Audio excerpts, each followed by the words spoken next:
Hello everyone, मैं सुनील कुमार आप सभी का स्वागत करता हूं आपका अपना YouTube channel study right with Sunil में। और मैं जो भारतीय भूगोल में भारत का भौतिक स्वरूप पढ़ा रहा हूं उसमें उत्तर भारत का जो पर्वत प्रदेश है यानी कि उत्तर भारत का पर्वतीय भाग है उस पर हम चर्चा कर रहे हैं। उसमें हम उत्तर भारत के पर्वतीय भाग में हिमालय पर्वतमाला का मेरा श्रृंखला चल रहा है, जिसमें हम हिमालय पर्वत के बारे में, उसकी मोटी मोटी विशेषताएं और उसके निर्माण संबंधी सारी बातों को हम अच्छे तरीके से चर्चा कर चुके हैं। मैं पढ़ा दिया हूं कि हिमालय की मोटी मोटी विशेषता, मुख्य विशेषताएं क्या होती हैं और हिमालय का निर्माण कैसे हुआ है। आज पूरे विश्व की सबसे ऊंची पर्वत चोटी जो है माउंट एवरेस्ट हिमालय में ही है और उसका निर्माण इस पर्वत का टेथिस भूसंरचना में या टेथिस सागर में कैसे हुआ इस पर हम चर्चा कर चुके हैं। ठीक है ना। ये प्लेट टेक्टोनिक सिद्धांत के हिसाब से और कोबर के भूसंरचना सिद्धांत के हिसाब से हमने हिमालय की उत्पत्ति के बारे में भली भांति समझाया है। आप हमारे पिछले कक्षा का अगर वीडियो नहीं देखे हैं तो आप हमारे चैनल पर study right with Sunil search करके आप वहां से भी देख सकते हैं। उसके प्लेलिस्ट में जाकर के वहां सारा वीडियो आपको मिल जाएगा और नहीं तो इस वीडियो के डिस्क्रिप्शन में भी मिल जाएगा पिछले मेरे वीडियो का लिंक। अगर आप उसको देख लेंगे तो बहुत ही अच्छा होगा, आपको समझने में आगे आसानी होगी। तो आज का हमारा टॉपिक है हिमालय का वर्गीकरण। ठीक है ना, यानी कि हिमालय का विभाजन। तो हिमालय का भी विभाजन दो प्रकार से किया गया है। ठीक है, एक देशांतरीय विभाजन और एक प्रादेशिक विभाजन। समझ रहे हैं। तो आज हम देशांतरीय विभाजन पर चर्चा करेंगे। आज का हमारा मुख्य टॉपिक है हिमालय का विभाजन या हिमालय की पर्वत श्रृंखलाएं को कितने श्रेणियों में बांटा गया है। ठीक है ना, हिमालय पर्वत श्रेणियों को कितने श्रेणी में बांटा गया है इस पर हम चर्चा करेंगे, जिसमें देशांतरीय विभाजन जो किया गया है, हिमालय का देशांतरीय विभाजन, आज हम इस पर चर्चा करेंगे कि कितने भाग में हिमालय को कितने समांतर श्रेणी में बांटा गया है। तो आइए हम इस पर चर्चा करते हैं। हिमालय का देशांतरीय विभाजन जो है इसको मुख्य 4 समांतर श्रेणियों में बांटा गया है। कितने? मुख्य 4 समांतर श्रेणियों।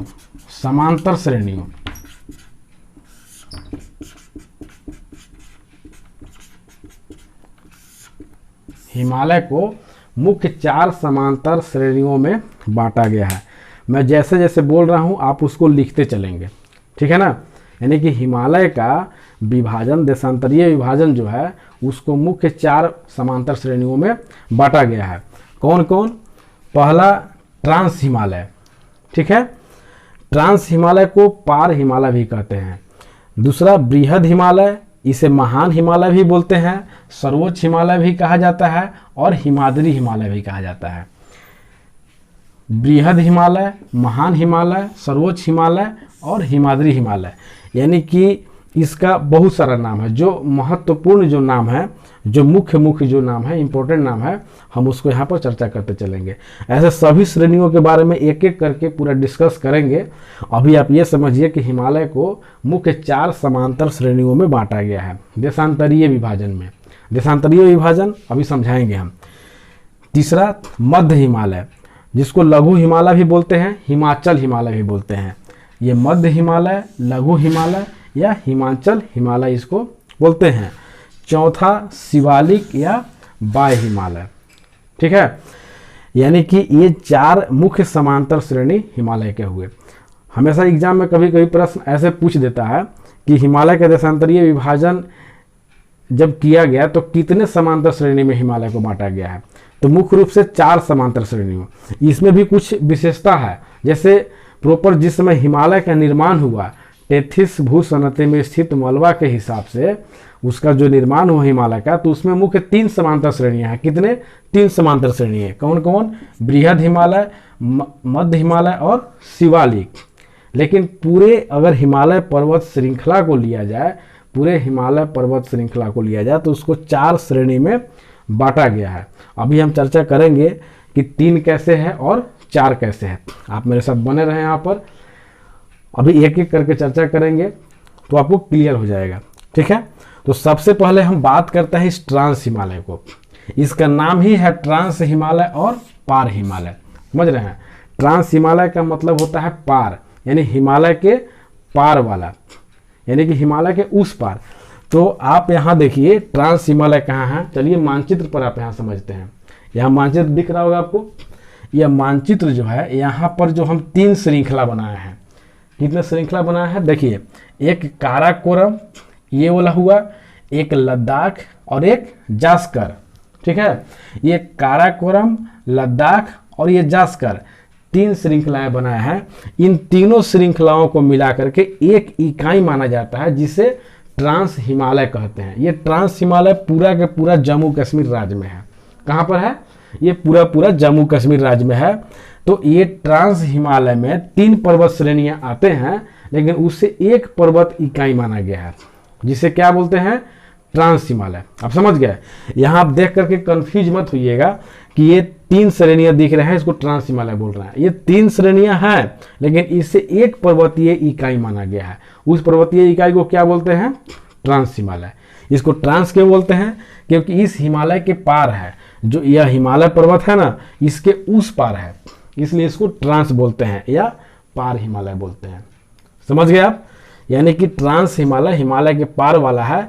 उसमें 3 श्रेणियां पाए जाते हैं, काराकोरम, लद्दाख और जास्कर। आइए एक एक करके इसमें समझते हैं। अभी हम ट्रांस हिमालय पर चर्चा कर रहे हैं। किस पर चर्चा कर रहे हैं? ट्रांस हिमालय पर। यह ट्रांस हिमालय का विस्तार जम्मू कश्मीर राज्य में है। इसमें 3 मुख्य श्रेणियां पाए जाते हैं, काराकोरम, लद्दाख और जास्कर। काराकोरम सबसे उत्तरी श्रेणी है, लद्दाख बीच में और जास्कर सबसे दक्षिणी श्रेणी है ट्रांस हिमालय का। इस काराकोरम और लद्दाख के बीच में एक नदी, देखिए यहाँ पर ब्लू कलर से जो एक लाइन बना हुआ है, यहाँ जो ब्लू रंग से ये जो लाइन बना हुआ है, यह जो लाइन है, यह श्योक नदी है। कौन सा नदी है? श्योक। देखिए ये बड़ा सा यो और क, ये श्योक नदी। कौन सा नदी है? श्योक नदी। और एक यहाँ पर ब्लू कलर के आपको जो लाइन दिख रहा है, यह सिंधु नदी है। यह कौन सा नदी है? सिंधु नदी। आप एक चीज को आप अच्छा ढंग से समझते चलेंगे। यह जितना भी इंपॉर्टेंट जी बता रहे हैं, ये सब कभी न कभी एग्जाम में पूछा गया है। यानी कि काराकोरम और लद्दाख के बीच से कौन सी नदी बहती है? तो श्योक नदी। ठीक है। और लद्दाख और जास्कर के बीच से कौन सी नदी बहती है? तो सिंधु नदी। समझ गए आप?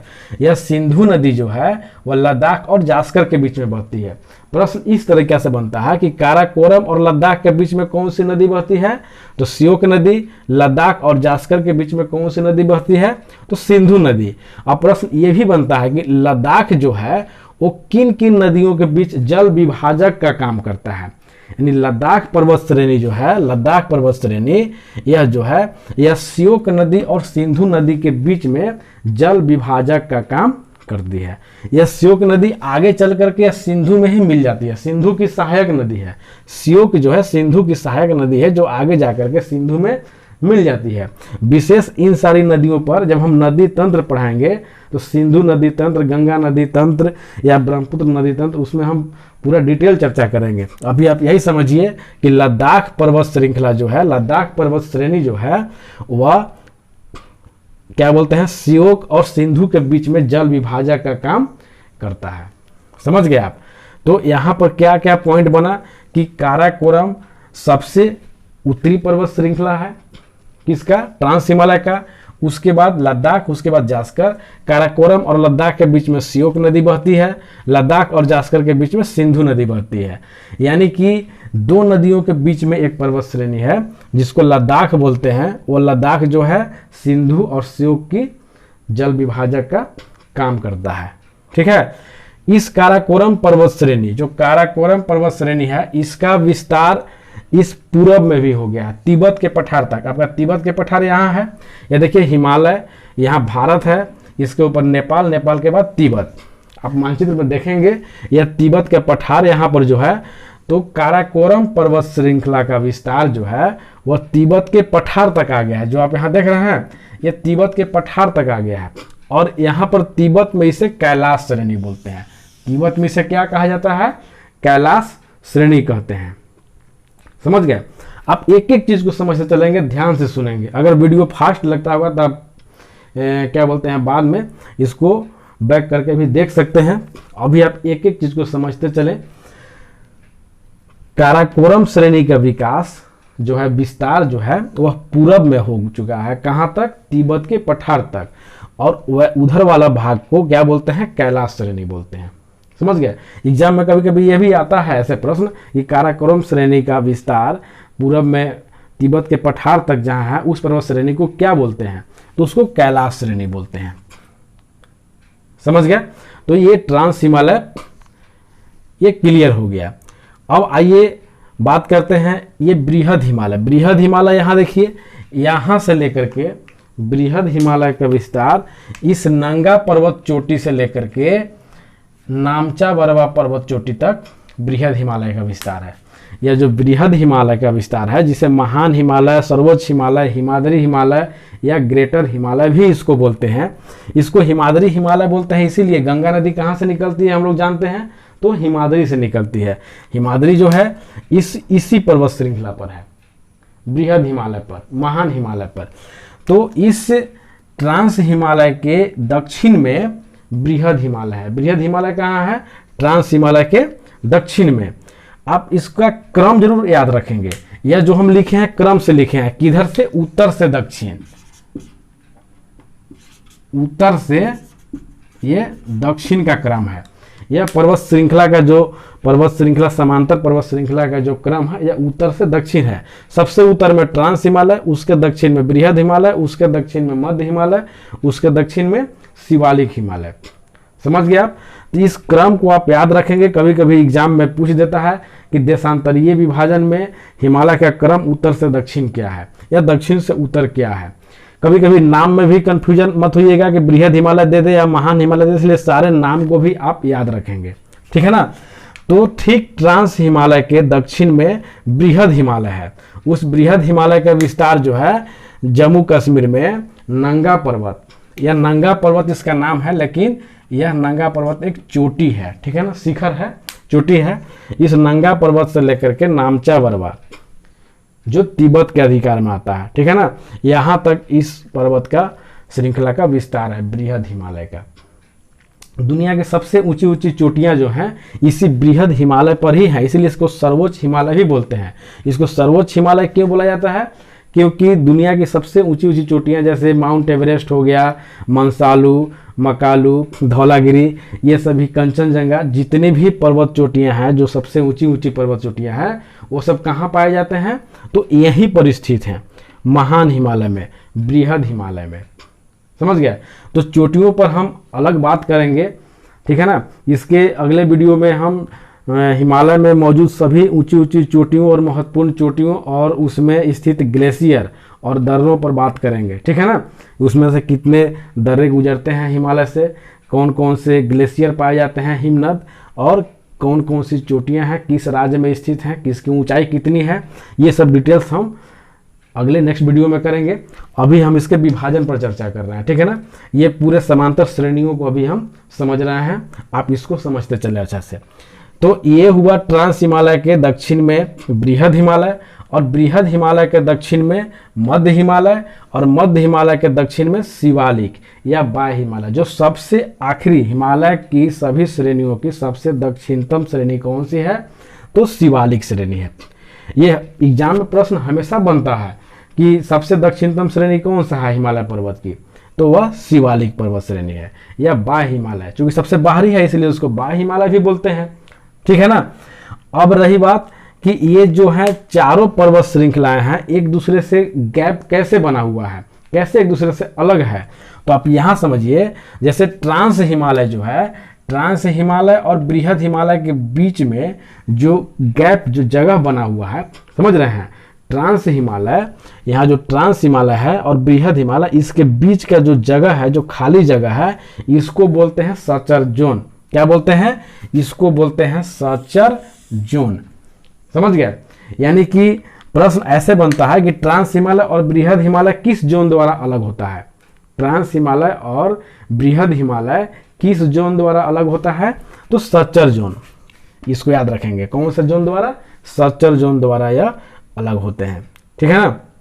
फिर बृहद हिमालय और मध्य हिमालय या लघु हिमालय, यह एक दूसरे से अलग कैसे होता है?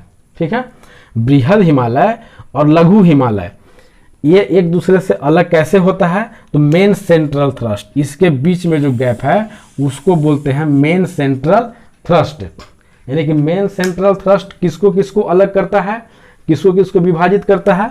तो मेन सेंट्रल थ्रस्ट जो है वह बृहद हिमालय और लघु हिमालय को या मध्य हिमालय को उसको अलग करता है। और मध्य हिमालय और शिवालिक, इसके बीच में जो गैप है इस भाग को क्या बोलते हैं? Main boundary thrust. क्या बोलते हैं? Main boundary thrust. तो अभी आप इसमें क्या समझा?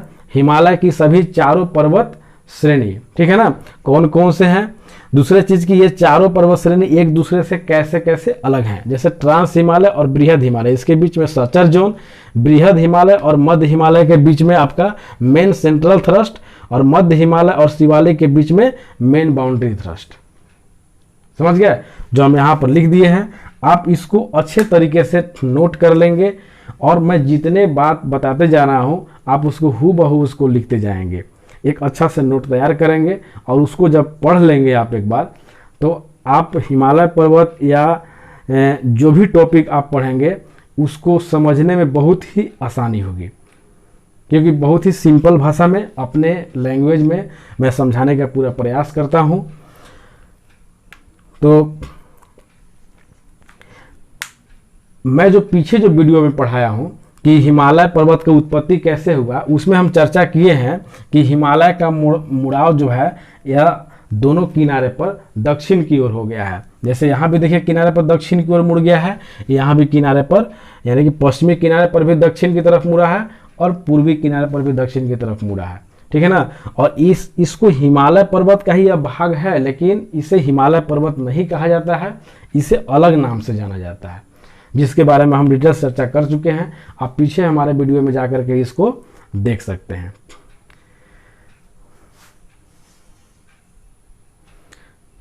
ठीक है, तो चलिए मैं इस टॉपिक को यहीं पर समाप्त कर रहा हूं, और इसके जस्ट अगले नेक्स्ट वीडियो में आपको मिलेगा हिमालय का प्रादेशिक विभाजन, यानी कि हिमालय का बंटवारा प्रादेशिक विभाजन यानी नदियों के आधार पर भी किया गया है।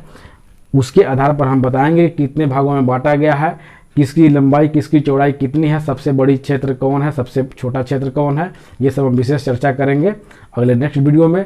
और इससे संबंधित जितने भी इसके चोटियाँ आएंगे मैं उसको भी आगे के वीडियो में मैं पढ़ाऊँगा।